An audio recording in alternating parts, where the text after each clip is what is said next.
Well, yesterday we started the show with this disastrous news out of Italy, in which a far-right nationalist group with individuals within it, like Giorgia Meloni, who have neo-fascist roots and origins in their sort of political lives, are coming to power in Italy. And we also talked a little more broadly about the origins and the catalysts for this rightward shift in Italy.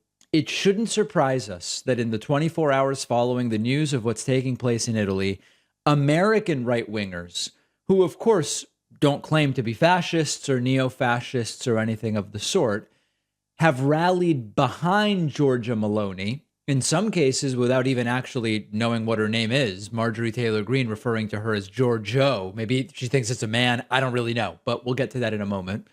And saying that this is a great thing, that there is the rise of the right in Europe, which is not altogether wrong. In fact, we talked about that yesterday, but also pretending as though Giorgia Meloni and her party are just kind of mainstream individuals rather than the extreme rightists that they are. So let's take a look at a couple of clips. First, here is Charlie Kirk on the Charlie Kirk Show saying, this isn't fascism, Giorgia Meloni and her ideology. This is middle of the road common sense. Take a listen. Here, of course, on the American media is Giorgia Meloni being called a fascist on MSNBC. Yeah, they're all for democracy until somebody who they don't like wins, and then they call. Well, there's two different things here, right? You can be a fascist who won through democratic means. Now, she's not literally a fascist, but she was a member when she was younger of the Youth Front. That's a neo-fascist. It's the youth wing of a neo-fascist political party called the Italian Social Movement. It's not a question of opinion. It's what it is. That person, Mussolini, play cut 35. So the victory of a party that has its roots in Italian fascism. Yeah. Plain and simple. The Brothers of Italy, it's called, Giorgia Meloni's party, is concerning to everybody. It accompanies, as you said, this move in Europe. Who could think that in Sweden, a party with right-wing neo-fascist roots would now be dominant in parliament? It's sweeping all across Europe, and they can't figure out why. It's not fascist. It's common sense. It's normal. It's middle of the road. It's about things that are eternally important. Not about gender theory, postmodernist constructs, squashing the imperialist, colonialist history. No. This is about things that transcend all of that. And this is a perfect example of exactly how these parties become popular. We talked about this yesterday. We talked about exactly this. This is what they do. This is the type of stuff that they say. Oh, these are about the real issues. You've got to be afraid of immigrants from other countries. We've got to stop the gender stuff. By saying that this is normal, he is proving exactly the point we made yesterday. The American political scene is going through the exact same thing now. In fact, know. You see the globalists. The globalists. The globalists. There it is. The Uniparty, they have to do everything they possibly can to try and thwart this movement. Now, we're going to get back to that in a moment, but it was not just Charlie Kirk. Marjorie Taylor Greene tweeting congratulations to Giorgio Meloni and to the people of Italy. Of course, just another one of Marjorie Taylor Greene's typos as usual. And radical and repugnant Republican Congresswoman Lauren Boebert tweeted, quote, "This month, Sweden voted for a right-wing government. Now, Italy voted for a strong right-wing government." She has to acknowledge that in Italy, it's even further right, but she can't use the term neo-fascist. The entire world is beginning to understand that the woke left does nothing but destroy. November 8 is coming soon, and the USA will fix our House and Senate. Let freedom reign. This is a hard right ideology that dabbles into neo-fascism. Now, in the last 24 hours, there have been many enlightened centrists and others who have come out of the woodwork and said, it's not really fascism. Giorgia Meloni, it's the Brothers of Italy. It's not really fascism. No, but it has its origins in fascism. Meloni joined the Youth Front, which is the youth wing of the Neo-Fascist political party, the Italian Social Movement, MSI, in 1992.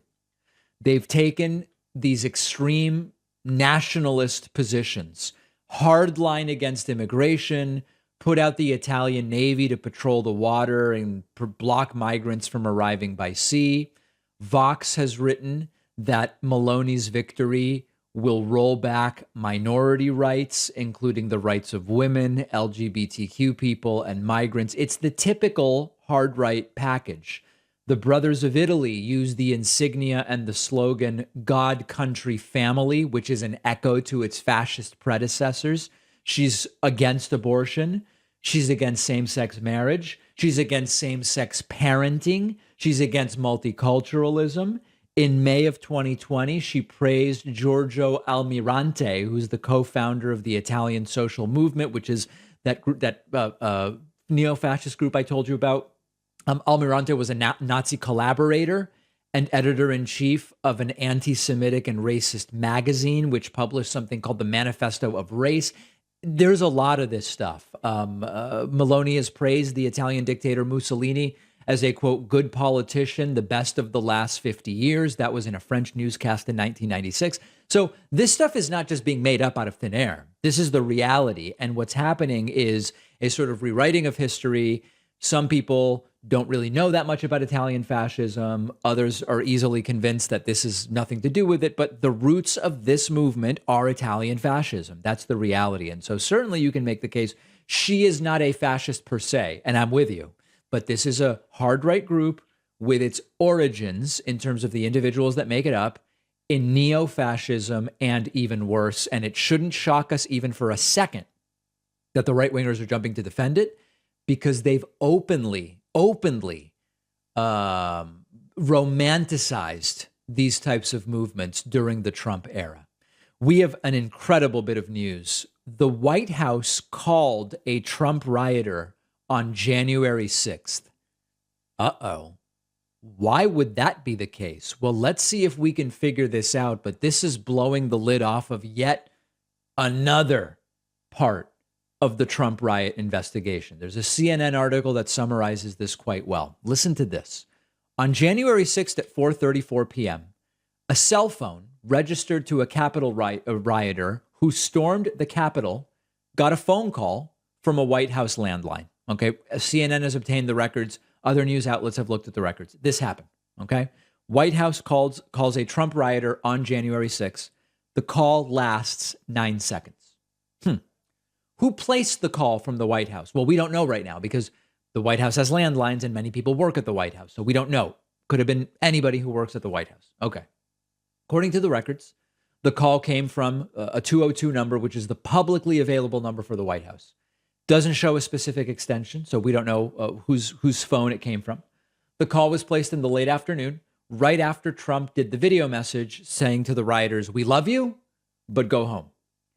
It's unclear, CNN writes, what, if any, connection exists between the White House and the rioter, including whether the call was made by mistake and whether the call went to voicemail. Mistake. That'd be quite a coincidental wrong number. Quite a coincidental wrong number. What else do we know about it? Well, we know who the call was made to. The cell phone belonged to a 26-year-old Trump supporter from Brooklyn, New York, named Anton Lunnick, who traveled to D.C. the night before with two friends, according to multiple sources familiar with the investigation.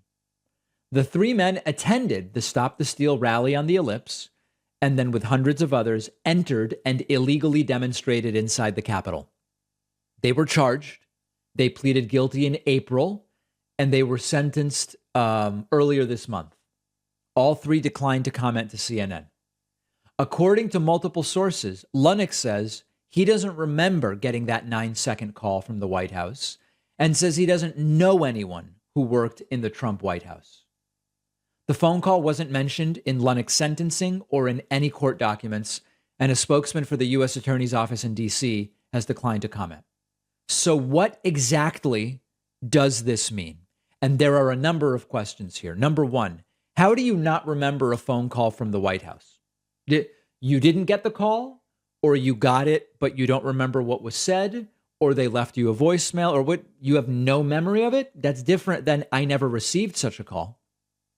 I have no memory of it. That's really weird. It's obviously very difficult to believe that it's a random coincidence. There's a riot going on. Trump says to the rioters that he loves them, but it's time to go home. One of the rioters is at the Capitol, and the White House, it's like a butt dial. Someone just happens to accidentally call the phone of the rioter. Doesn't really make sense.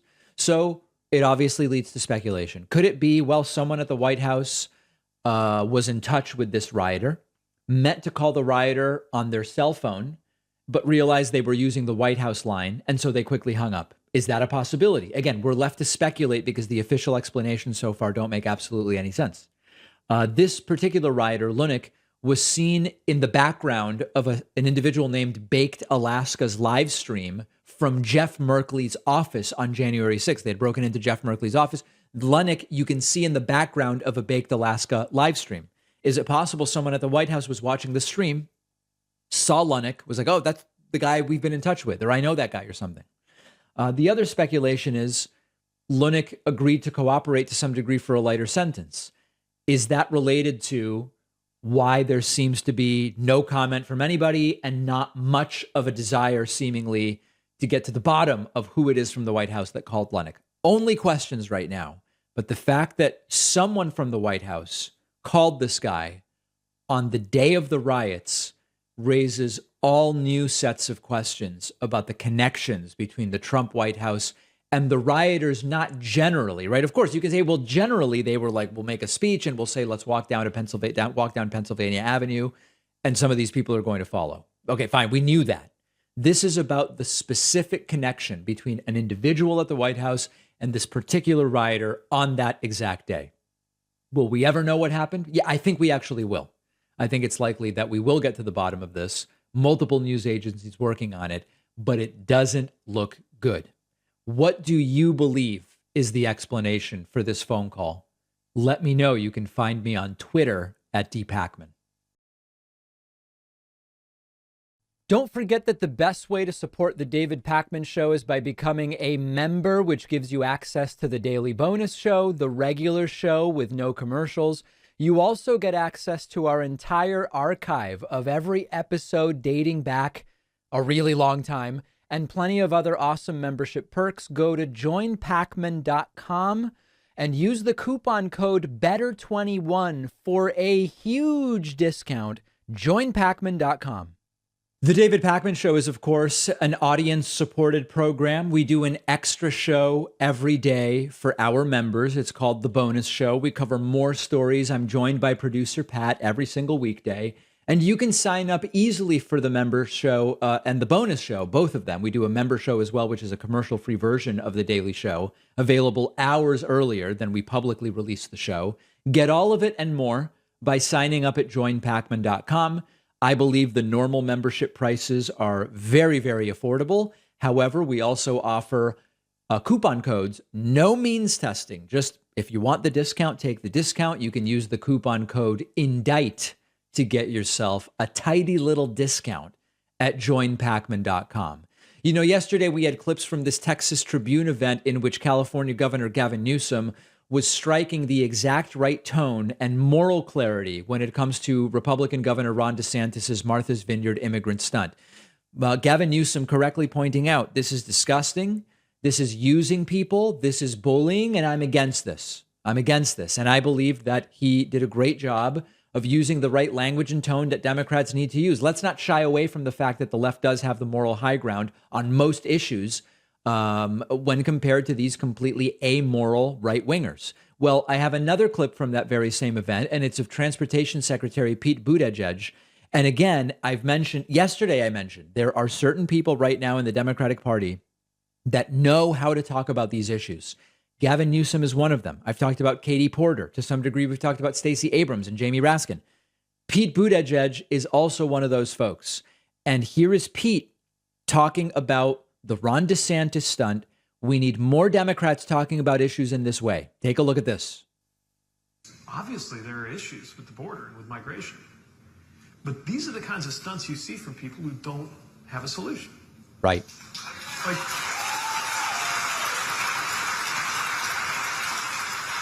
where have these, like Governor DeSantis was in Congress. Where was he when they were debating immigration reform? What have any of these people done to be part of the solution? So, you know, I get if you're after attention. It's one thing to call attention to a problem. When you have a course of action, as some of the folks here speaking up about an issue, exercising their First Amendment rights have done, or in elected office. It's another to just call attention to a problem because the problem is actually more useful to you than the solution, and that helps you call attention to yourself. Correct. And that's what's going on. And the problem, of course, it's one thing if that was just people being obnoxious, but human beings are being impacted by that. You flee a communist regime in Venezuela, you come here, and then somebody tricks you. Somebody using Florida taxpayer money for some reason tricks you into going from Texas to Massachusetts. It's not just ineffectual. It is hurting people in order to get attention. It is morally depraved what was done, in other words. We need more Democrats talking about issues in this way. What Gavin Newsom and Mayor Pete, Secretary of Transportation, he'll always be Mayor Pete to some degree. What Newsom and Mayor Pete capture here is the essence of how bad faith these Republicans are. I joke around about, this guy has upper management written all over him. There is some sense that Pete Buttigieg is not going to peak at Secretary of Transportation because he is really good at this. And unfortunately, we still have a situation where people judge him for who he loves, the fact that he's married to a guy. I believe that that is going to be a diminishing impediment for Mayor Pete over time. I don't know how soon and I don't know how quickly. But what's interesting is I actually have some sort of center right. I have some sort of like socially liberal, but typically Republican voting friends for fiscal reasons who, they like Mitt Romney, for example. They kind of liked McCain, who like Pete, not because they agree or disagree so much with his social views or his economic views, but because they feel that he strikes the right tone and brings the right energy and is of an interesting generation to be in a position of power. And so I actually believe that, particularly as, quite frankly, overt homophobia hopefully continues to diminish, I think Pete Buttigieg has a real shot at higher office than where he is now, which is Secretary of Transportation, doing a really good job there. And I'm glad to see more Democrats actually talking about issues in this way. It's necessary. We have the moral high ground. There's no reason to lose the rhetoric game.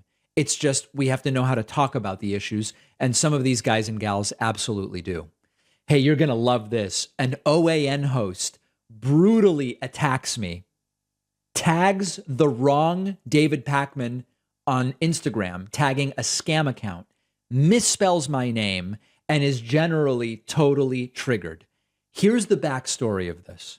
A few weeks ago, I did a story about OAN host Alison Steinberg. Alison Steinberg had a conspiracy theory about her Nest thermostat. I guess she rents an apartment. She moved into the apartment. There was a Nest thermostat, which, like every Nest thermostat, knows when you walk by. She calls it, it's tracking her in her home. And she presented all sorts of unproven conspiracy theories. I did a segment on it. Okay, so that was the video that I did. We just showed you a screenshot of it. So Alison Steinberg is furious with me.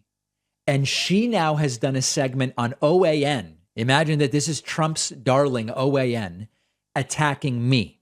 You'll notice my name isn't even spelled correctly on the entire thing. Let's get into it. And what's sad is she's so confused about these thermostats. She doesn't understand how they work. Take a look at this. I think you're going to like this. As a Nest thermostat installed, which I didn't really think much of until I noticed it just started adjusting the temperature when I wasn't home. Now, that's a feature you can turn on and off. Okay? I've had Nest thermostats for a year. There's a learning option where you go, hey, pay attention to my activity and whether I'm home, which it knows by whether you walk by in front of the thermostat, and adjust for maximum efficiency, lower the temperature or allow it to go up depending on whether it's winter or summer. This is just a feature. You can turn it on and off.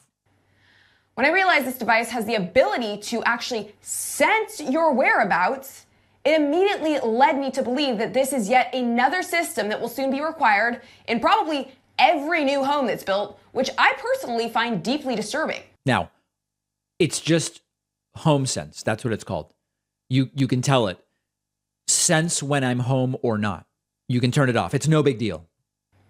And it was then that I made this video expressing my concerns over the technology. But instead of playing you my video, I'm just going to go ahead and show you a video of my video. That's right. David Pakman, a soy-infused triggered leftist, thought what I had to say about... You know what's funny is I don't really eat soy. I mean, every once in a while I have, like mapo tofu, but where is this soy thing coming from? Smart thermostats tracking you was so preposterous. It was preposterous. That he made a whole video making fun of me for thinking that globalists were tracking me.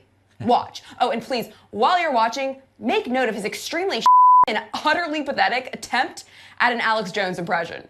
All right. Yeah. Okay. So then she plays my entire clip, which we're going to skip over because you already know my clip. I'm not going to play her playing my clip. Okay. So, and then now we get back to her commentary and you just have to listen to this stuff. Hey, David, we get it. You think I'm a crazy conspiracy theorist, tinfoil hat wearing Alex Jones worshiping weirdo. Yes. Which I actually take as a massive compliment. So thank you ever so much.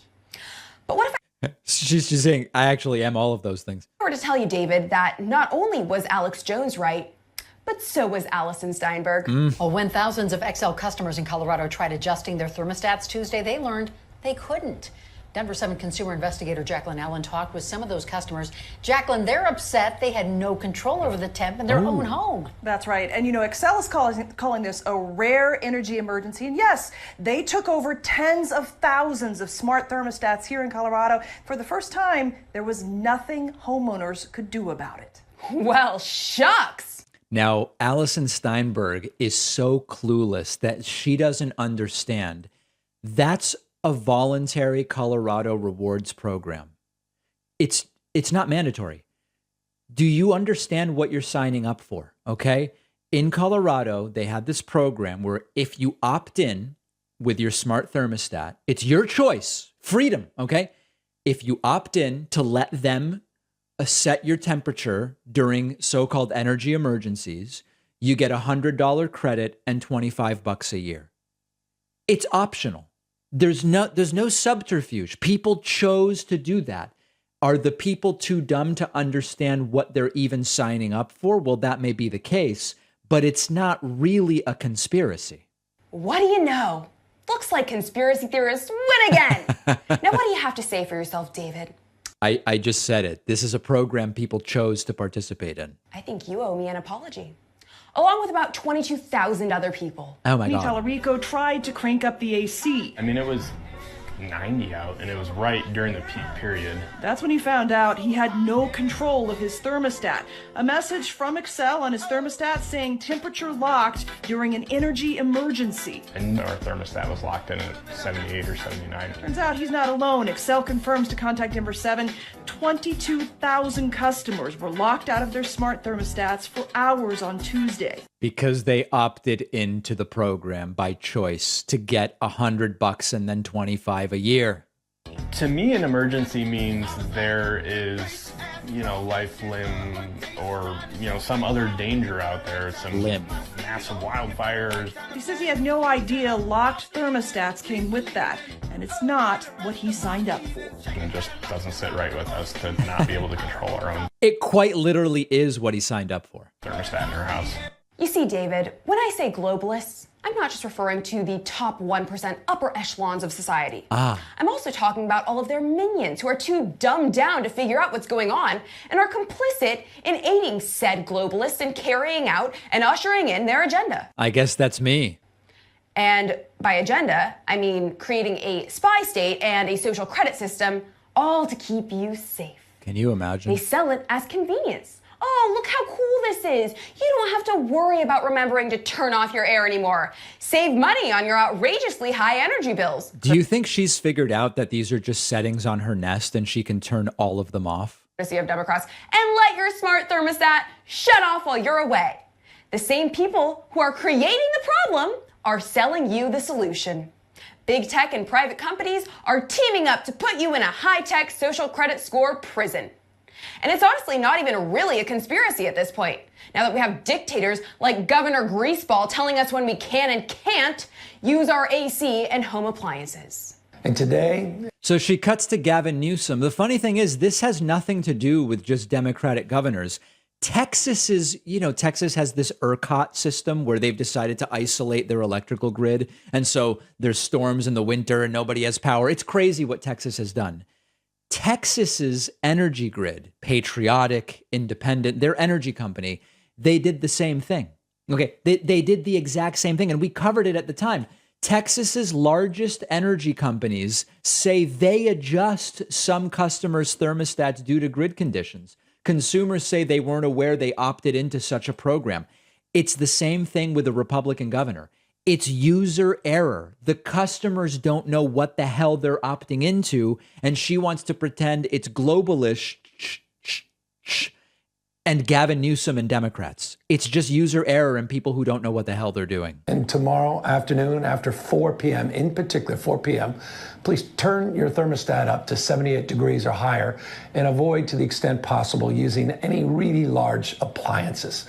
Now, since we've determined that Alex Jones is more often than not pretty much always right. Remember, she made fun of me for saying that she's just an Alex Jones wannabe. And now this is the third time in the video she says Alex Jones is right about basically everything. Let's go ahead and take a little trip back to 2004. All right, so then she goes to a report from Alex Jones. Let's now get to the final part of this, which is Alison's advice to me.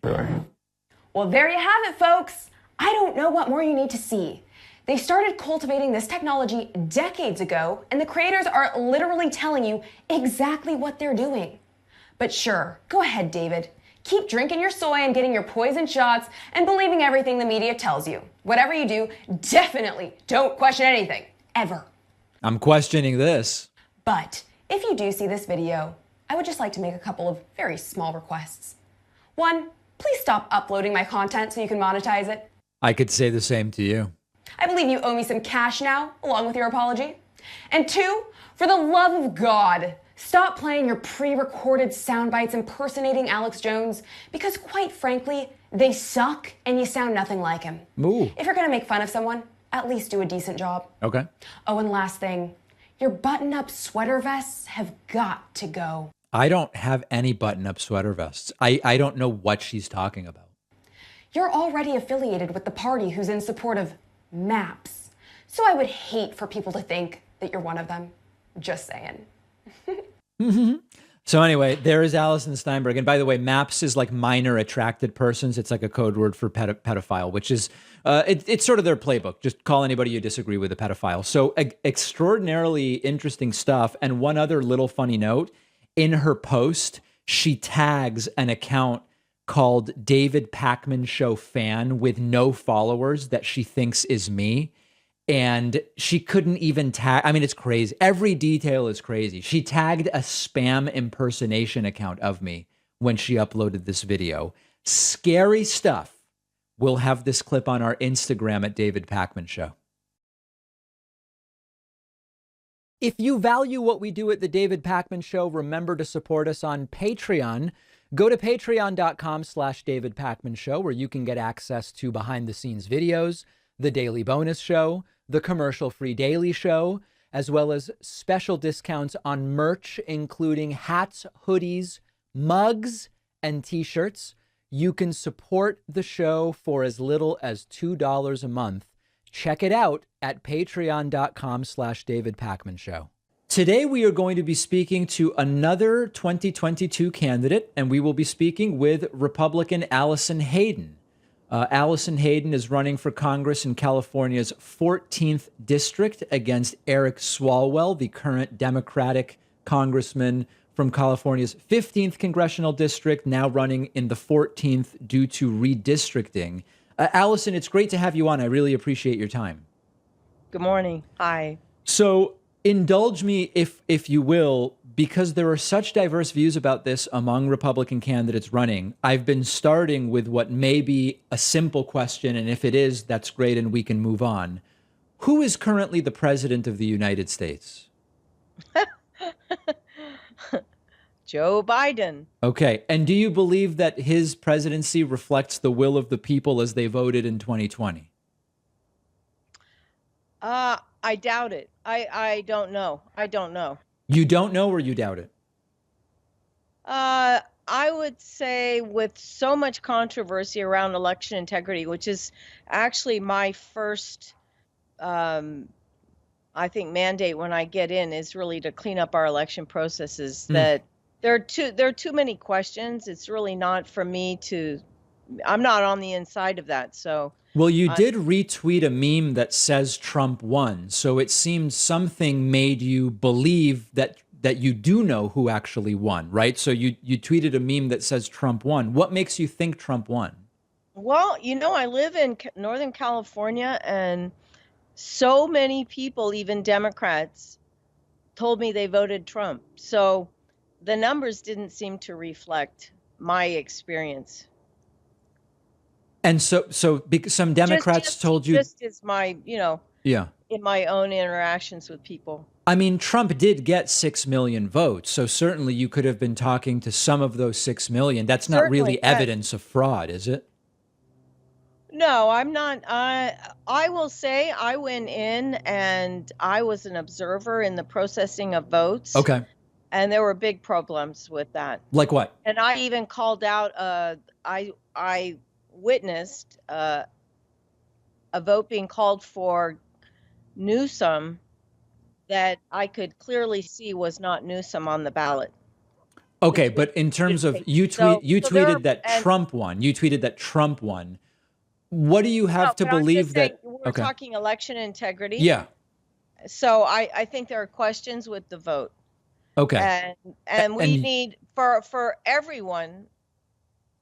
That's the basis of our Constitution, is the sovereignty of the people. Fair, so absolutely. That should be the first and foremost, concern on every American heart, that be assured. And I'm with you 100%. I'm with you 100%. Yeah. Now, when I see the numbers and I say, there are so many more Democrats in California than Republicans, that we know from voter registration. And Joe Biden won California by 5 million votes. You tweeted that Trump won, but it's because a few Democrats you spoke to said they voted for Trump. That sounds weak a little bit, doesn't it, Alison? No, well, you know what? When you have a vote that is perhaps compromised, so are the registrations. Actually, anything electronic, we need to run through all the voter rolls, because there are, we don't really know what's real. So, wow. So you think even the voter registration is about inaccurate? The veracity of what is being touted as, representative of Republicans or Democrats. But let me just say from the outset, David, that I am not waving a party banner. I think that Americans are hurting. This is not the election or the time in America to be caring about political party membership. I think that I rejected the Republican Party endorsement. I want to represent Republican values that made this country strong. And that's what I care about. So I want to clean up the vote and voter rolls, because that is, the voice of the people is what represents this country's freedoms. And, we have to get to the bottom of that. We do. But I guess the issue I'm having, Alison, and this is why I'm so interested in talking to you, is if you want to be taken seriously on that, it seems as though some of the things you're repeating on your Twitter don't really make it so that someone would take you seriously. I'll give you another example. Yesterday, you retweeted a meme indicating that 25,000 dead people voted in Michigan. That's been looked at. That's just not true. Why would you retweet that if you're so serious about this? You know, Twitter for me is as much about raising awareness and about people really rethinking all of these things. Because, you know, again, I saw that actually today I just saw that the Secretary of State Benson had voted to keep 26,000 dead people on the voter roll. So we have problems, okay? That's the long and short of it. And Twitter, I use as education and to bring awareness and to bring discussion. We need to have discourse about it.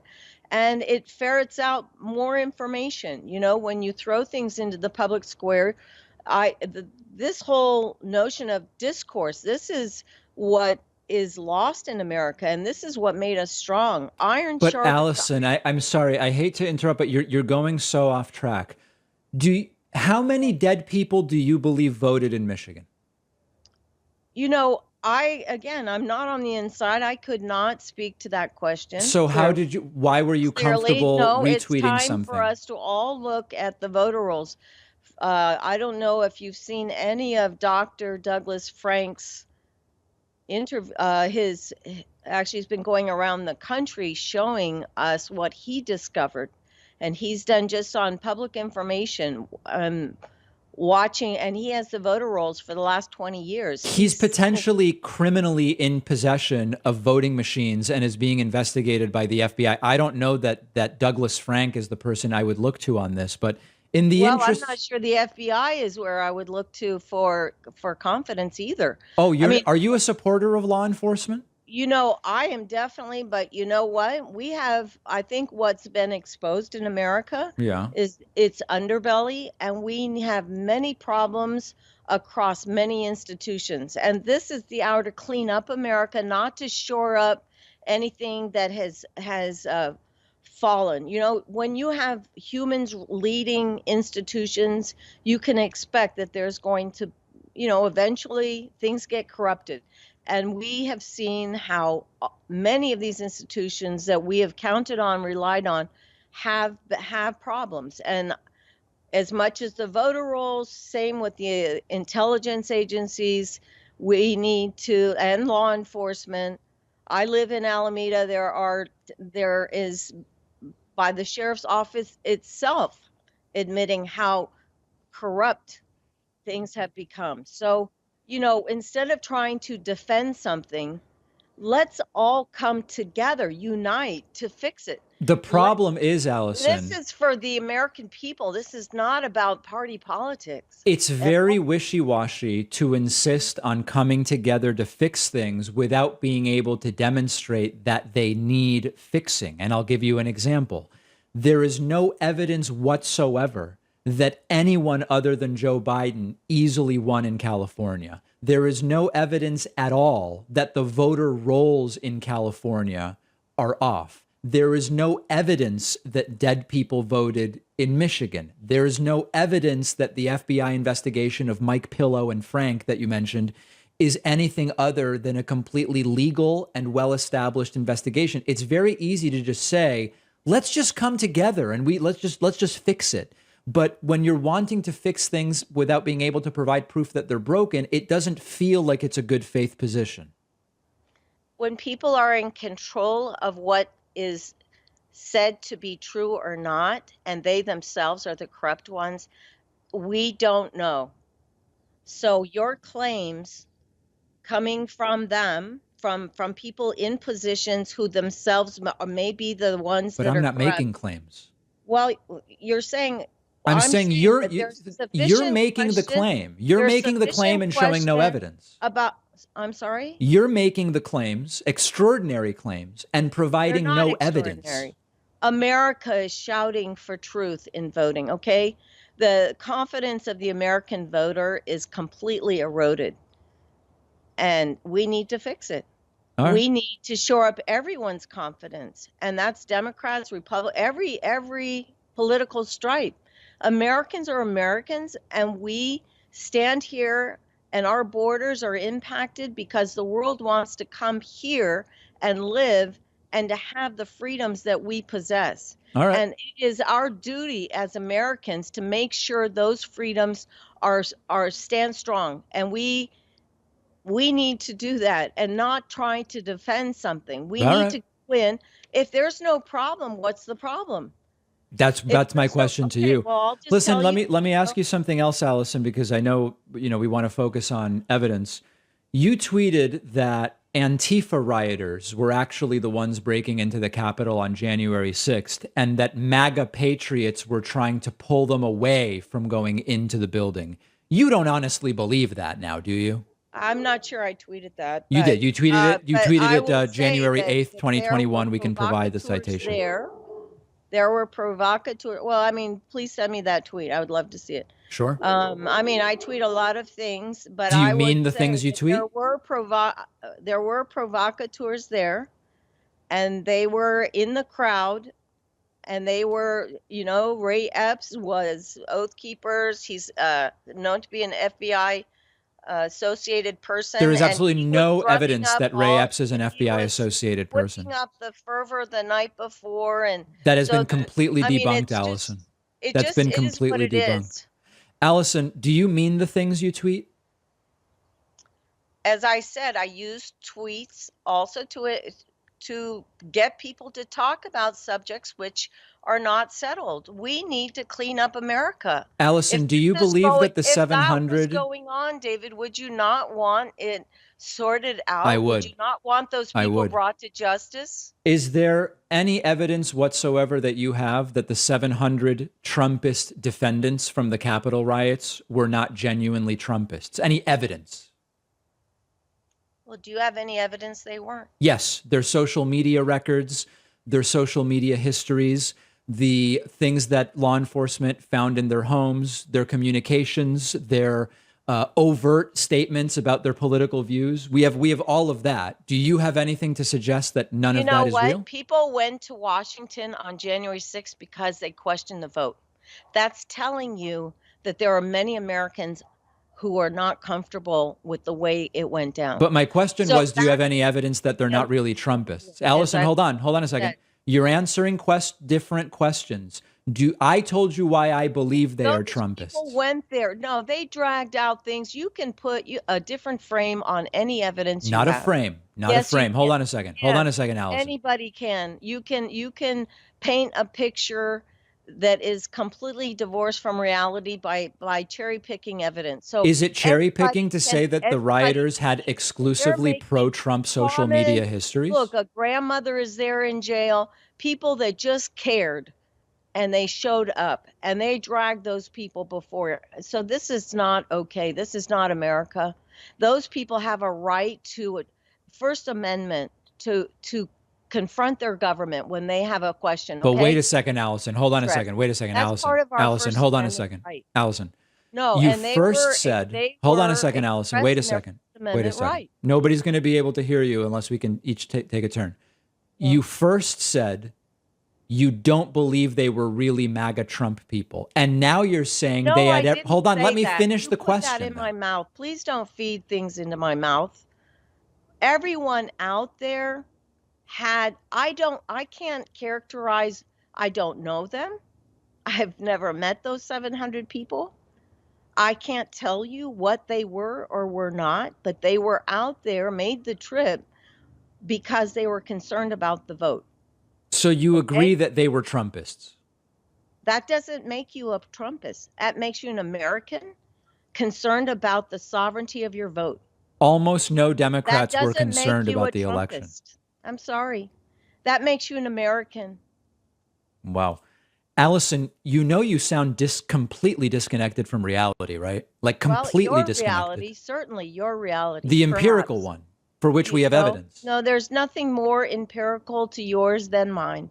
Really? You have no right to all of a sudden stand on a high horse of There's reality. no horse here, no zebra, no nothing. Look, Alison, when you ask me what makes me believe something, the difference, Alison, is when you ask me what makes... you will, but that's just not No, hold on a reality second. But here. Alison, wait a second. Let's see if I can get a word in edgewise. Alison, when you ask me why I hold a certain belief, I give you the evidentiary reasons why. When I ask you why you hold a belief, you tell me, well, we don't know, or you answer a different question. You never provide any evidence. Do you see the difference between my beliefs and yours? You're claiming evidence. The evidence is the people that showed up, okay? That's evidence. Is The Trumpists, right? That showed up and rioted because they were mad. You know what? People showed up at the Capitol, right? Because the president said, if you have questions, you come out.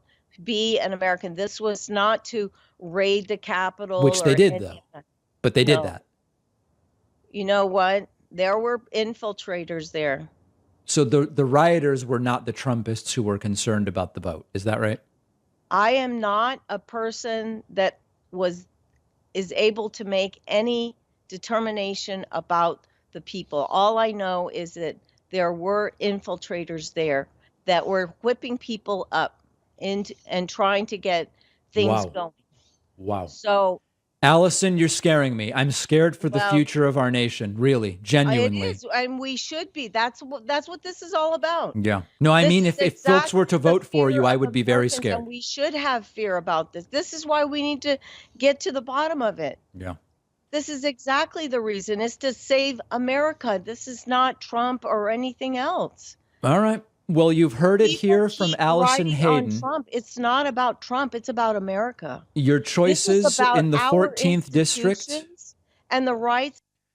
Your choices in the 14th district are Alison Hayden and Eric Swalwell. That election will be just weeks away. Alison, we're going to be watching that race very closely. Thank you. Thank you very much. Follow us on social media. Interact with the David Pakman Show community. See exclusive content. See when we're taking calls live. And stay up to date on other big show announcements. We post daily. Find us on Reddit, Twitter, Instagram, Facebook, Discord, and TikTok. One thing that's really popular among Republicans right now is to take positions and support policy ideas that are really common to parts of the world that we often don't aspire to be like. By we, I mean these very Republicans don't. And also that are playing coy with the ideas and policies of extreme dictators and authoritarians. And the latest idea is that Donald Trump has been on a kick about executing drug dealers, putting drug dealers to death. Trump has now started fundraising off of this idea. He talks about it regularly at his rallies. So let's start there. Here's just one example. Trump has seized on this because I guess some in the crowd seem to kind of like it. They kill 500 people during a lifetime, and I think it's much worse than that. I think that's only what we hear about. It would stop. If you didn't get it down 75, 80, 90% from day one, I'd be surprised. And these committees that they set up, it's laughable. It's a horrible thing. We would solve that problem so fast, and I'm calling on Republicans and Democrats immediately to get to Washington and institute the death penalty for drug dealers. You will no longer have a problem. There it is.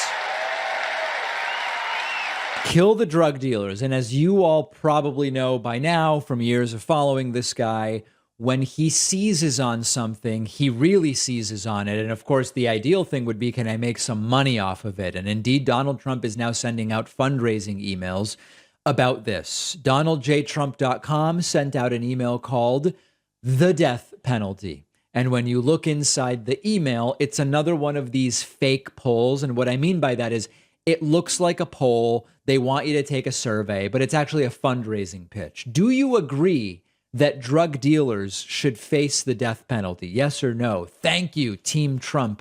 Take the survey now.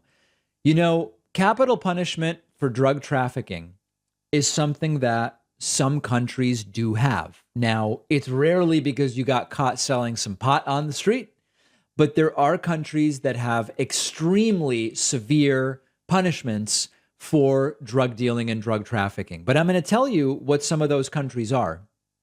And they are typically countries that Republicans say are backwards. This is what they say. Republicans say these are backwards countries that the U.S. should not be trying to be like. These are the countries that have the death penalty, capital punishment for drug trafficking. They include Bahrain and Bangladesh, Egypt, Iran and Iraq, Jordan, Kuwait, Libya, North Korea, Qatar, Pakistan, Syria. You get the idea. These are not exactly countries that Republicans say should be the guiding light for how the United States should operate. And the sort of, I don't know that I want to call it funny, the sad thing to some degree is that many of the ideas that Republicans like are only seen in these authoritarian type countries, often Muslim authoritarian countries. You know, when right wingers sort of are titillated by this idea of Christian nationalism, a Christian version of Sharia law, and a total melding of their religion and civil government. The countries that are like that tend to be countries Republicans don't like, right? I mean, it's Saudi Arabia, it's Iran, you get the picture. And so when you say to Republicans, the models for what you're talking about are these countries, no, those countries are no good. But here it would be good if we did it. But it's because this would be with Christianity that we would do it. They're doing it with Islam. Shockingly, more and more Republican ideas sound like the ideas of these authoritarian dictatorial countries. And now Donald Trump has seized on let's kill drug dealers. And by the way, this idea of every drug dealer kills 500 people, it's absurd. I mean, it's truly absurd. Nobody has been able to actually find any evidence backing that up. And now Donald Trump is trying to fundraise off of it. Let's take a look at a so-called lawyer apparently trying to defend and represent her client. I'm going to play some videos for you of Donald Trump lawyer Alina Habba. Alina Habba doesn't know what's going on, apparently, because she's going back to this old idea that the FBI might have planted evidence at Mar-a-Lago. Now, I know you must be saying, David, we're like weeks into this thing. We got beyond that. Trump said, yes, he had the documents, but he declassified them telepathically, potentially. Why are they going back to the evidence might have been planted? It's because it's just a circle of nonsense. There were no documents. They were there, but planted by the FBI. They were there because Trump declassified them and wanted them for his library /memoirs / to read, but they weren't actually there because the FBI planted. It's just a circle. It's like a Mobius strip of absurdity. Here is Alina Habba. Take a listen to this. Well, do you have evidence that the FBI might have planted something, anything at Mar-a-Lago 7 weeks ago? You know what we know, and I'm not going to speak into details because you don't have any evidence. Even the initial, do you have evidence?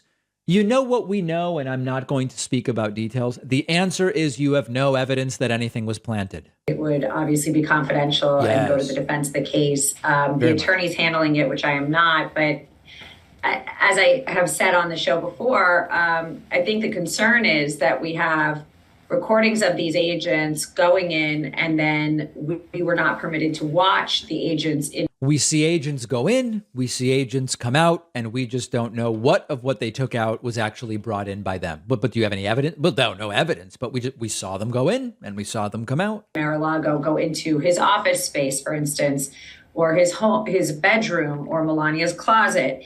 And that is incredibly concerning. Another thing is they came in with equipment, with bags. So you never know. Unfortunately, the climate they brought bags that we're in politically has led us to believe that we can't really be sure that they're following the rule of law at any point. And that's the most concerning thing, I think, for all Americans right now. And understand the wishy-washy language. We don't know what they did in there. We don't know whether they're following the rule of law. It's the same thing with the voter fraud stuff. Do you have specific evidence to suggest a belief X? Rather than, we've not been able to rule X out, but do you have any evidence of X? What leads you to believe that Trump might have actually won Georgia? Well, listen, we just don't know who won. There's irregularities and we don't know who won, and it's always good. Do you have a reason to believe that Trump specifically got more votes than Biden in Georgia? We don't know. What we're calling for is a full investigation. Well, but an investigation has been done. It's the exact same thing here. Do you have evidence? We don't know what went on. The FBI brought equipment and they weren't on camera during the search in Trump's office. Ah, okay. Asked what Donald Trump is doing now, I guess. She says Trump's handling the investigation by playing golf. But at some point, Elena, this has got to take a toll on just somebody's psyche. All these lawsuits, all these jurisdictions. How's he doing? I hate to burst everybody's bubble, but and when I say everybody, I mean the DNC, the left wing attackers. But I can tell you, I was with him a couple of days ago. He is his usual self. He is in great spirits. He is, out there working. He is on the golf course. He is doing what he would normally do. The framing is like he's a victim.